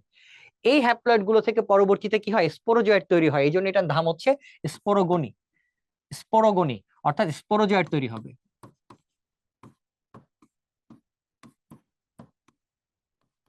স্পোরোজয়েট সৃষ্টির ব্যবস্থা হচ্ছে। তাহলে খেয়াল করে দেখে এখানে কি হচ্ছে, অসংখ্য এরকম স্পোরোজয়েট তৈরি হতে পারে। ওকে, এক একটা ওসিস থেকে প্রায় 10,000 পরিমাণ স্পোরোজয়েট তৈরি হতে পারে, এক একটা ওসিস থেকে 10,000 স্পোরোজয়েট। তাহলে চিন্তা করে দেখো, এরকম এই যে স্পোরোজয়েড গুলো কি হচ্ছে, স্পোরোজয়েড তৈরি হয়েছে, এগুলো কি ধরনের, মাকু আকৃতির। এই মাকু আকৃতির স্পোরোজয়েড কি হচ্ছে দেখো, ওসিস্টকে বিদীর্ণ করে বাইরে চলে আসলো, এসে তারা কোথায় চলে যাবে, মশকির লালা গ্রন্থিতে চলে যাবে, মশকির লালা গ্রন্থিতে। মশকির লালা গ্রন্থিতে কি পরিমাণে স্পোরোজয়েড থাকতে পারে জানো, প্রায় 3,26,000 পর্যন্ত থাকতে পারে, 3,26,000 স্পোরোজয়েড থাকতে পারে। এবং এই স্পোরোজয়েড গুলো কতদিন অবস্থান করবে, প্রায় 2 মাস পর্যন্ত অবস্থান করতে পারে। They can exist there up to 2 months, 2 মাস পর্যন্ত এখানে অবস্থান করতে পারে। এবং প্রতিবার যখন মশকি কামড় দিবে তখন কত পার্সেন্ট পর্যন্ত যেতে পারে, মাত্র 10% পর্যন্ত। এই স্পোরোজয়েটে 10% মানুষের শরীরে একবারে প্রবেশ করতে পারে। তাহলে চিন্তা করে দেখো, 3,26,000 যদি 10% হয়, তাহলেও প্রায় 32,000, 32,500 স্পোরোজয়েট একবার কামড় দিলে তোমার শরীরে প্রবেশ করে যাবে। এইটা হচ্ছে তার লাইফ সাইকেল। তাহলে এটা ছিল ম্যালেরিয়া পরজীবীর যৌন জনন প্রক্রিয়া। ওকে, এটাই হচ্ছে আমরা এতক্ষণ এখানে আলোচনা করলাম। তাহলে আমরা যদি সিম্পলিফাই করার চেষ্টা করি, ক্রপের ভিতরে কি ঘটবে, গ্যামেটোসাইট প্রবেশ করে স্পারমাটোজেনেসিস ও ওসিনেসিস প্রক্রিয়ার মাধ্যমে নিষেক হবে, ফলে একটা জাইগোট তৈরি হবে যেটা ডিপ্লয়েড। 12 থেকে 14 ঘন্টা পরে এটা ওকিনেট তৈরি করবে, এটা হচ্ছে কি সচল। এই সচল ওকিনেট এর পরবর্তীতে ওসিস তৈরি করবে, এবং এটা সংখ্যা হচ্ছে 50 থেকে 500টা। এর মাধ্যমে সে কি করলো, গ্যামেটোগনি শেষ করলো। হওয়ার পরে এই ওসিস্ট কি হবে, প্রথমে যেটা হবে সেটা হচ্ছে ক্রপের বহিঃপ্রাচীরে হবে, এটা মনে রাখতে হবে। এবং এখানে কি হয়, মায়োসিস হয়, এটাকে আমরা বলি পোস্ট জাইগোটিক মায়োসিস, তাই না। পোস্ট জাইগোটিক মায়োসিস হবে, হওয়ার পর এখান থেকে ওসিস্ট হয়ে এটা হচ্ছে স্পোরোজয়েট তৈরি করবে। এটাই হচ্ছে যে তার প্রক্রিয়াটুকু। ওকে, তাহলে তোমাকে পরীক্ষায় কোশ্চেন দিতে পারে যে একটা সাইজোগনি এবং স্পোরোগনির মধ্যে পার্থক্য কি হতে পারে, তোমাকে এটাও রিটেনে কোশ্চেন দিতে পারে। ওকে, তাহলে যদি তোমাকে পার্থক্য দিতে বলে, তাহলে প্রথম যেটা কোথায় সংঘটিত হয় তুমি খুব ভালো করে জানো, আমরা আলোচনা করেছি, ধাপগুলোর নাম আমরা অলরেডি আলোচনা করে ফেলেছি। এটা মনে রাখতে হবে, এটা এমসিকিউ তেও চলে আসতে পারে। সর্বশেষ ধাপ হচ্ছে এখানে অজনজনন হচ্ছে গ্যামেটোসাইট, আর এখানে হচ্ছে স্পোরোজয়েট। কারণ এই স্পোরোজয়েটই মানুষের শরীরে প্রবেশ করে রোগ সৃষ্টি করার ব্যবস্থা করতেছে, প্রথম মানুষ এভাবে আক্রান্ত হয়। আমরা জানি হেমোজয়েন হচ্ছে গিয়ে জ্বরের সাথে সম্পর্কযুক্ত, তাহলে ইরাইথ্রোসাইটিক সাইজোগনিতেই হচ্ছে হেমোজয়েন হবে, এই জন্য জ্বর আসবে, কিন্তু যৌনজনন প্রক্রিয়া কখনো হবে না। প্রসব দেহের প্রতিক্রিয়া, জ্বরের সাথে যা যা সম্পর্ক এগুলো আমরা জানি। এইটা তোমার মনে রাখতে হবে যে পুনরাবৃত্তি ঘটে কিনা। দেখো, ইরাইথ্রোসাইটিক সাইজোগনি এবং হেপাটিক সাইজোগনি বারবার রিপিটেশন হইতে থাকে, চক্র আকারে ঘটতেই থাকে, ঘুরতেই থাকে। কিন্তু এই যে স্পোরোগনি যেটা দেখলা, এটা কিন্তু চক্র আকারে বারবার ঘুরতে থাকে না। পুরো সাইকেলটুকু একবার কমপ্লিট করলেই দেখো 3,26,000 স্পোরোগনি তৈরি হয়ে গেছে, স্পোরোজয়েট তৈরি হয়ে যায়। এতগুলো স্পোরোজয়েটই তো যথেষ্ট অনেকগুলো মানুষকে আক্রান্ত করার জন্য। তাহলে এটা কি হয় না, এটার চক্রে পুনরাবৃত্তি ঘটে না, এটা কিন্তু ভালো করে মাথায় রাখতে হবে। ওকে, আর কি হয়, আমরা জানি যে অযৌনজনের তো গ্যামেট সৃষ্টি হবে না, কারণ গ্যামেট সৃষ্টি হবে হচ্ছে যৌনজনন প্রক্রিয়াতে, এটা আমরা জানি। ওকে, আরেকটা জিনিস যেটা, সেটা হচ্ছে জাইগোট সৃষ্টি হয় কিনা, অবশ্যই যৌনজনন প্রক্রিয়াতে জাইগোট হবে, অযৌনজনে জাইগোট হবে না। ওকে, তাহলে খেয়াল করে দেখো, এই যে আমাদের একটা শব্দ এসেছে জনুক্রম, জনুক্রম বলতে কি বোঝা হয়, ম্যালেরিয়া পরজীবীতে যে হ্যাপ্লয়েড এবং ডিপ্লয়েড দশা পর্যায়ক্রমে আবির্ভাব ঘটে, এটাকেই বলা হয় কি, ম্যালেরিয়া পরজীবীর জনুক্রম। তাহলে আমাদের একটা জিনিস মনে রাখতে হবে, এখানে হ্যাপ্লয়েড দশা কে কে আর ডিপ্লয়েড দশা কে কে, এই তিনটা ডিপ্লয়েড, এটা ভালো করে মনে রাখবা, খুবই ইম্পর্টেন্ট।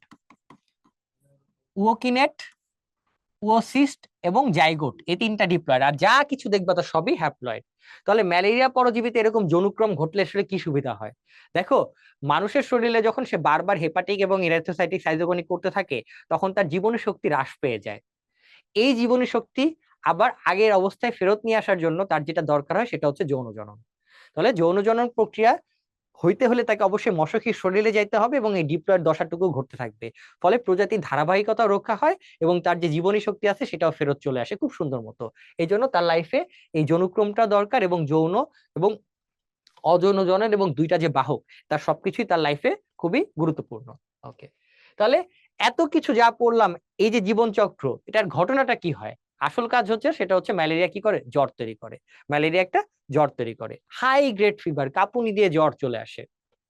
সেই জ্বরটা কি হয় দেখো, জ্বরের তিনটা পর্যায়ে পাওয়া যায়। একদম হচ্ছে প্রাথমিক পর্যায়ে, প্রাথমিক পর্যায়ে সংক্রমণের 2 থেকে 3 সপ্তাহের মধ্যে রোগের লক্ষণগুলো প্রকাশ পাবে। কি কি হবে, মাথা ব্যথা হইতে পারে, বমি বমি ভাব হইতে পারে, খাওয়ার অরুচি, অনিদ্রা, মাংসপেশি ব্যথা করতে পারে, গিরা ব্যথা করতে পারে, অর্থাৎ জয়েন্ট পেইন থাকতে পারে, খাওয়ার অরুচি তৈরি হতে পারে, এইসব লক্ষণ প্রাথমিক পর্যায়ে চলে আসে। তাহলে এই জ্বরের হচ্ছে তিনটা পর্যায়।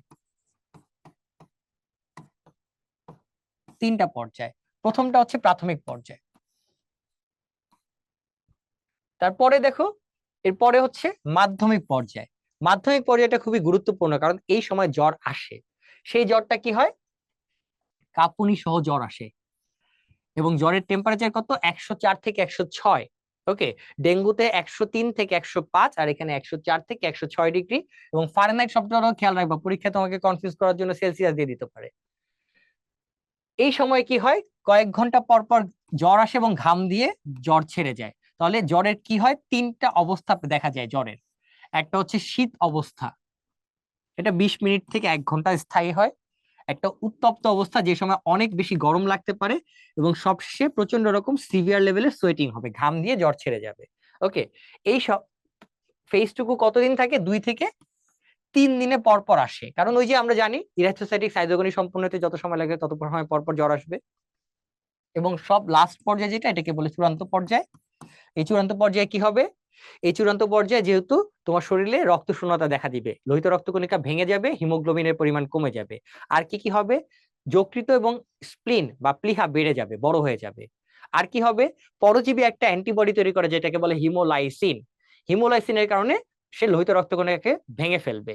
আর প্লিহা থেকে তৈরি হবে লাইসোলেসিথিন, এটাও লোহিত রক্তকণিকাকে ধ্বংস করে ফেলবে। তাহলে এই পর্যায়ে যে তিনটা ঘটনা ঘটে, রক্ত শূন্যতা দেখা দিবে। কি হবে? রক্ত শূন্যতা। কেন? তোমাদের জাস্ট নামগুলো মনে রাখবে। হিমোলাইসিন, যেটা পরজীবী থেকে তৈরি হয়। স্প্লিন থেকে তৈরি আসবে হচ্ছে লাইসোলেসিথিন, যেটাও আরবিসি কে ধ্বংস করবে। এছাড়া খাদ্য পরিপাকেও ব্যাঘাত ঘটবে। সো এই পর্যায়ে যে রক্ত শূন্যতা হবে, এবং এই নামগুলো আমরা মনে রাখবো, হিমোলাইসিন এবং লাইসোলেসিথিন। পরীক্ষা তোমাকে আরেকটা কোশ্চেন দিতে পারে, কি ম্যালেরিয়া পরজীবী রক্ত শূন্যতার কারণ কি? এগুলাই ইরাইথোসাইটিক সাইটোগনির কারণে আরবিসি ধ্বংস হবে, পরজীবী থেকে হিমোলাইসিন নিঃসৃত হবে, এবং প্লিহা থেকে লাইসোলেসিথিন নিঃসৃত হবে। এই কয়টাই কারণ। তাহলে তুমি এই পরীক্ষার রোগটা নির্ণয় করতে পারবা কিভাবে? আরবিসির মধ্যে যে সাফনাস দানা পাওয়া যায়, সেটা তোমরা লক্ষ্য আইডেন্টিফাই করতে পারবা। আর কি হয়, একটু আগে আমরা তো বলেছি, আইসিটি বা ইমিউনোক্রোমাটোগ্রাফি একটা পরীক্ষা আছে, এই টেস্টের মাধ্যমে আমরা ম্যালেরিয়া জীবাণু শনাক্ত করা যায়। এটা খুবই ইম্পর্টেন্ট। প্রতিকার কি? আমরা জানি ম্যালেরিয়ার ক্ষেত্রে কুইনাইন, যেটা বা সিনকোনা গাছের বাকল থেকে তৈরি করা হয়েছিল, মূল ওষুধ। ওকে, এছাড়া আরো অনেকগুলো ওষুধ আছে, নামগুলো জাস্ট দেখে রাখবা। নিভাকুইন, ক্লোরোকুইন খুব কমনলি ইউজ করা হয়। তার সাথে এই যে কেমোকুইন, প্যালিড্রন, এগুলো আছে। অ্যাভলোকুইন, অ্যাভলোক্লোর বলে। এছাড়া আর্টিমিথার এবং লুমেফ্রন্টেন। ওকে, এইরকম কিছু ওষুধও ইউজ করা হয়।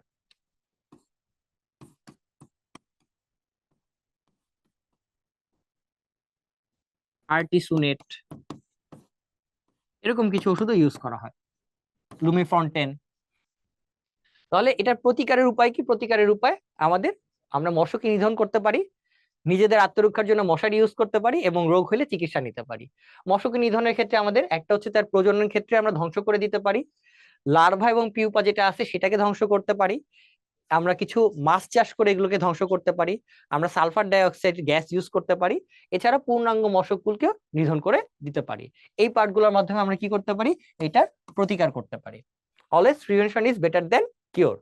আর টিকা হিসেবে কি ইউজ করা যায়? অলরেডি ম্যালেরিয়ার হচ্ছে গিয়ে প্রথম যে ভ্যাকসিন আবিষ্কার হয়েছে, সেটার নাম হচ্ছে মস্কুইরিক্স বা আরটিএসএস। টোটাল 4টা ডোজ পাওয়া যায়। এটা 4টা ডোজ, যেটা প্লাজমোডিয়াম ফ্যালসিপারামের ক্ষেত্রে অ্যান্টিবডি তৈরি করতে সক্ষম। কারণ প্লাজমোডিয়াম ফ্যালসিপারামটাই সব থেকে ডেঞ্জারাস ম্যালেরিয়া তৈরি করে, যেটার নাম হচ্ছে ম্যালিগন্যান্ট ম্যালেরিয়া।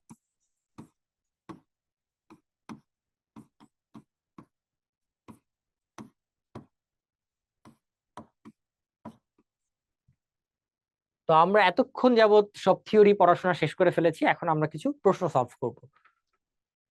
প্রথম প্রশ্ন আসছে, ম্যালেরিয়া পরজীবী কর্তৃক লোহিত রক্তকণিকার ভিতরে তৈরিকৃত রঞ্জক, অর্থাৎ ম্যালেরিয়া পরজীবী কোন রঞ্জক পদার্থ তৈরি করে আরবিসির ভিতরে?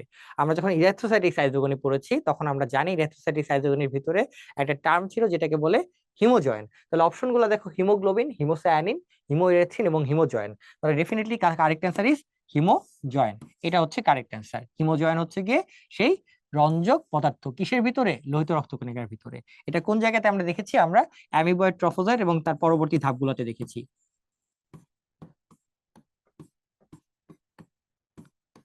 অ্যামিবয়েড, ট্রফোজয়েড, সিগনেট, সাইজন্ট, এই ধাপগুলোর মধ্যে আমরা এরকম হিমোজয়েন্ট দেখেছি এবং সাবমার্স দানা দেখেছি। নেক্সট কোশ্চেন, কি কারণে রক্ত শূন্যতা ঘটে?